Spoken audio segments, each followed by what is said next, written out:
दंड आलेख से अगर प्रश्न पूछा जाए तो दंड आलेख से ये प्रश्न पूछा जाता है अक्सर। अगर आप इसको बना लेते हैं तो आप दंड आलेख के लगभग सही प्रश्न को समझ जाएंगे। इसमें हम 5 प्रश्न को करने वाले हैं, तो आप बस 3 मिनट का समय दीजिए, दंड आलेख आप पूरी तरह समझ जाएंगे। देखिए इसमें क्या है कि निम्नलिखित स्तंभ आरेख को ध्यान से देखें और प्रश्नों का उत्तर दें। कह रहा है कि महाविद्यालय के 5 विभिन्न विभागों में लड़कों और लड़कियों की कुल संख्या। तो लड़के को जो दर्शाया गया है ऐसे दर्शाया गया है इस तरीके से, यानी कि ये वाला जो स्तंभ है ये लड़कों को दिखा रहा है और ये लड़कियों को दर्शा रहा है। ये वाला व्हाइट वाला जो पार्ट है वो क्या दर्शा रहा है, लड़कियों को दर्शा रहा है। ठीक है, तो देखिए अब इसमें दर्शन शास्त्र अलग विषय है। दर्शन शास्त्र में लड़के इतने हैं, लड़कियां इतनी है, यानी कि लड़के 60 हैं और लड़कियां कितनी हैं 140। ये जिसके सीधा तक ये खंबा आया रहेगा वहाँ तक रहेगा। ठीक है, जीव विज्ञान में ये खंबा कहाँ तक गया, देखिए 220 यहाँ तक गया और ये खंबा कहाँ तक गया है, गया 300 तक।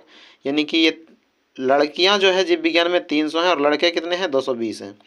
मानव विज्ञान में इसी तरह दिया हुआ है, इसमें भी दिया है, यानी कि जहाँ तक खंबा गया है वहाँ तक ये दिया हुआ है। ठीक है, चलिए प्रश्नों को देखते हैं। ये आसान प्रश्न है 2 नंबर को पहले देखते हैं। 102 कह रहा है कि सभी विभागों में मिलाकर लड़कों और लड़कियों की कुल संख्या का अंतर कितना है। तो सभी विभागों में लड़के और लड़कियों की संख्या को ऐड करेंगे। तो देखिए यहाँ लड़कों का ऐड करते हैं 60, फिर 220 लिखते जाते हैं। 60 हो गया, 220 हो गया, उसके बाद लड़कों का कर रहे हैं 60 हो गया, 220 हो गया, उसके बाद ये कितना है 100 और ये कितना है 160 और ये कितना है, तो ये 120 है, कितना है 120 या 100 है, ये 100 तो ये आ रहा है, तो इसका मतलब ये 120 है। तो कितना कितना हो गया, तो हो गया हमारा 100 और 160 और 120। तो 100, 160 और 120 कुल मिलाकर के ऐड कर लेंगे। तो ऐड करेंगे तो आपका आ जाएगा 640। कितना आ जाएगा 640। हम किसका, ये बॉय है। उसी तरह गर्ल्स को ऐड करेंगे, यहाँ 140 है, 300, 140 और 300 440, 440 के बाद 180। इसी तरह सबको जब ऐड करेंगे तो मिलाकर के हो जाएगा 1100। तो 1100 में से जब 640 को घटाएंगे तो आपका 460 आंसर आ जाएगा, जो कि ऑप्शन सी में है।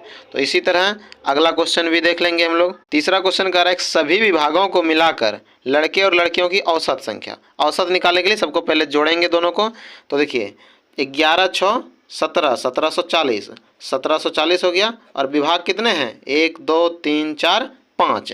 सॉरी यहाँ पर पूछ रहा है लड़कों का औसत संख्या, तो लड़कों का सिर्फ करना है 640।